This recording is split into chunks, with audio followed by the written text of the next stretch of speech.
Hi, I'm Ron, and this is my damn show. Let's get into it. Polls out from CBS and NBC News show most Americans do not approve of how President Trump is doing his job. It's a different story with this base. The CBS News poll pegging his approval rating among Republicans at 91%, though. The new polls coming as Trump puts his focus on deploying the National Guard onto the streets of D.C. while implementing hardline immigration tactics. CNN chief data analyst Harry Enton is here to run the numbers on all of this, and we do have some fresh numbers today. So, Harry, what are they telling us? Yeah, I think they're telling us what we know about the Trump presidency is that Americans don't like it. So why don't we just take a look at these new polling that we have, and he remains underwater. Look, the CBS News poll, look at that. He's 12 points underwater. You want to go over to NBC? You want a different network? You can go to a different network, but it's the exact same story. 14 points underwater, double digits on this. This has been the story throughout much of the Trump presidency. He remains underwater as we get past Labor Day, Jessica. And just how consistent have Trump's ratings been?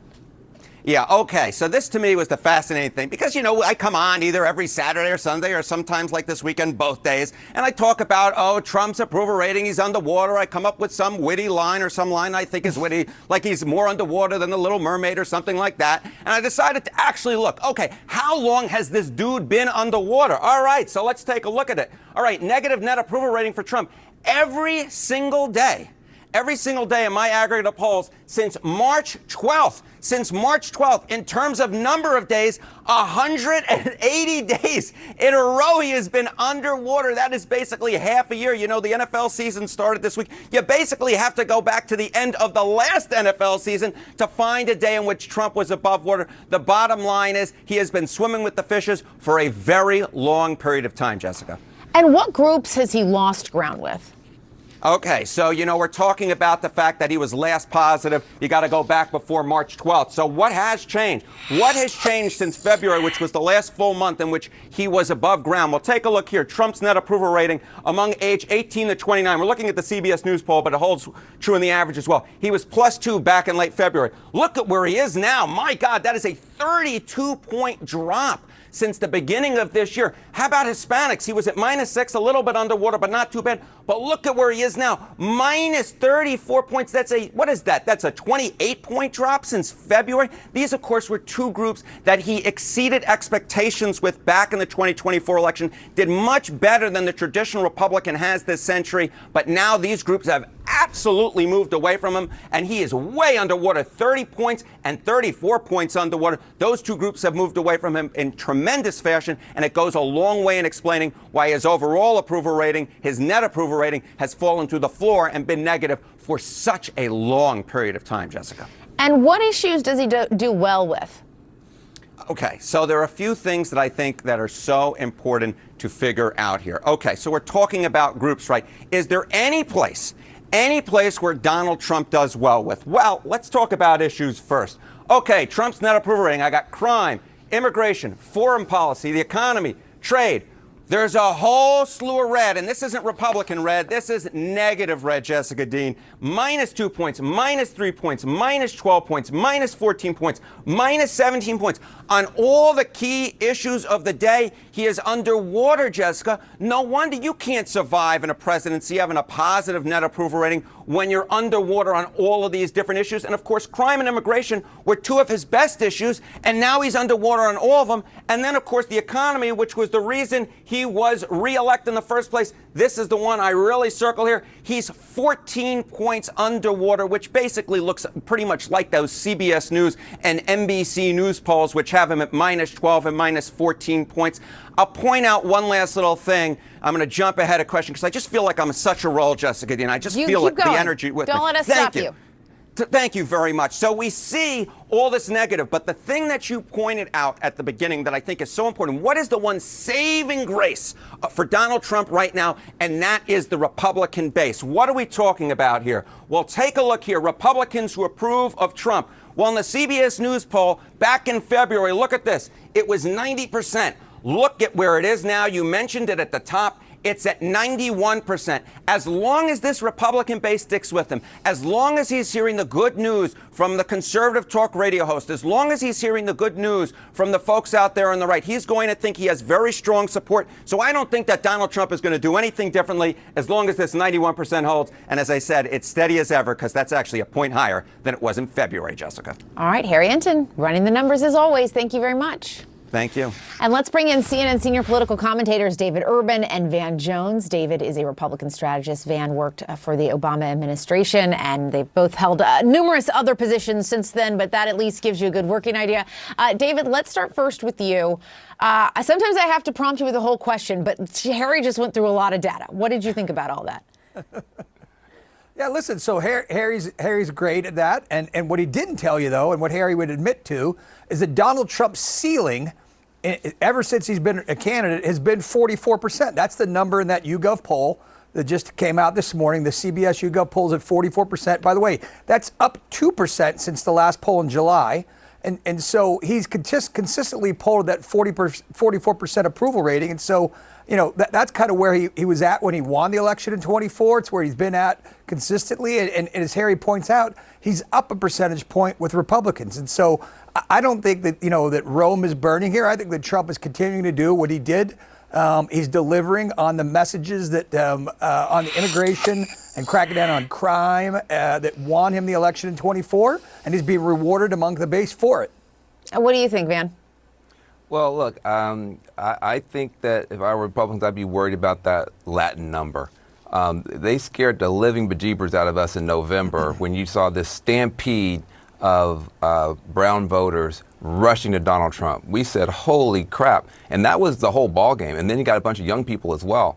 And so that's why you've seen the therapy bills for Democrats going through the roof, because we had this fantasy that we were always going to be the party of black, brown, and young voters. And suddenly we're just the party of African-American voters. And even we didn't come out as strong as we usually do.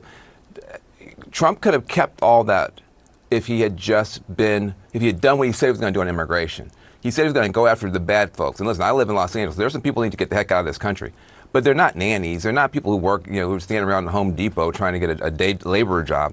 When he started going after just everybody's kind of working class cousin, it just, the floor fell out from under him. And I'm telling you, as somebody who lives in Los Angeles, there are a lot of people, now listen, he has a lot of support in some parts of the country. But in parts of the country where working class Latin folks thought he was going to go get the bad guys and they went and got their cousins, he's in real trouble. David, do you think, just again, putting aside the 91% approval rating with Republicans, but to Van's point, we saw those numbers with Harry, the younger voters and the Hispanic voters that are dropping off from supporting the president. Is it because he's gone too far on some of these issues, like what Van's talking about? Yeah, look, I don't know if it's that, Jessica, or if it's economic issues. Because if you look in those polls, right, people are feeling it in their pocketbook. Those polls say that, you know, that they're not feeling better about the economy. They're concerned about their future. There's a report out today that I noted that auto loan defaults, prime and subprime auto loan defaults, are at historic all-time highs. So when you can't pay, you know, when you have money short, right, in your pocketbook, yeah. You're paying your rent, you're paying for your food. What are you going to let slip? You're probably going to let you slip your car. So it's kind of the canary in the coal mine as to what's going on. And so I think the challenge for this administration in this upcoming midterm election is to deliver on those economic promises that people talk about sitting around their table every night, whether or not they can pay the rent, pay their bills, you know, buy some new school clothes for their kids. Those are the things that people are talking about in America and want to see addressed. And that's the challenge this president and this administration face. How do you make life better for real people? And you're going to have a referendum on that in these midterms. If you can't turn that feeling around, Republicans are going to be in for a world of hurt. Yeah, because Van, that was a huge, in addition to the immigration and the crime stuff, people were really concerned about the economy in this last election. Yeah, it's true. And, you know, it's always hard. You know, if things go well, the president gets the credit. They go bad, the president gets the blame. The problem is the president did promise a lot. He said we're going to have the best economy ever. And there's a particular weakness that you have. And frankly, Democrats have no answer for this either. These young voters that graduated off of a cliff, the last two graduations, where you had so many college graduates who did the right thing, they did their homework, they stayed out of trouble, at least they didn't get in so much trouble, they got thrown out of school. and then they graduate and they get a picture with their grandma and no job. And then they still don't have a job. That is the base for a lot of discontent in the country. And frankly, Democrats and Republicans have great answers. But if you look at here, right now I'm in New York City, the entire New York mayoral race is being turned upside down by these disappointed college graduates who are under the age of 30 who said, I did what you told me to do, and there's no job for me. I could have literally stayed at home like my ne'er-do-well cousin and played video games and been in a better position. I'm mad as hell. That is something both parties are going to have to deal with, but Trump is losing those voters by the bushel. Look, I don't need to sell out here. Anyone being honest with themselves knows he's suck, he's incompetent, has no idea what he's doing, has no business being the president of the United States of America. He's destroyed his country. Pure and simple.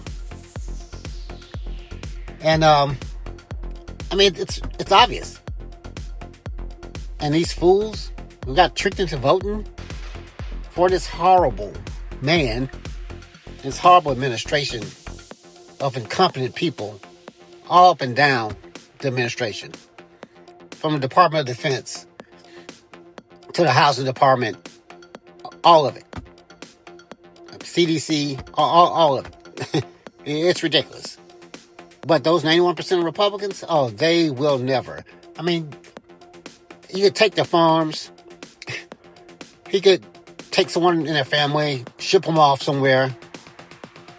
It's hard for people to admit they're wrong. It's hard for the average person to admit that they're wrong. Some people will go to their graves never admitting they're wrong. And that's the shame of how little we've evolved. Overall. I'm not talking about myself. I'm talking about Republicans here. You know, overall, most people. Sadly to say. But that's all I have for this episode. Let me know what you guys think in the comments. Thanks for watching.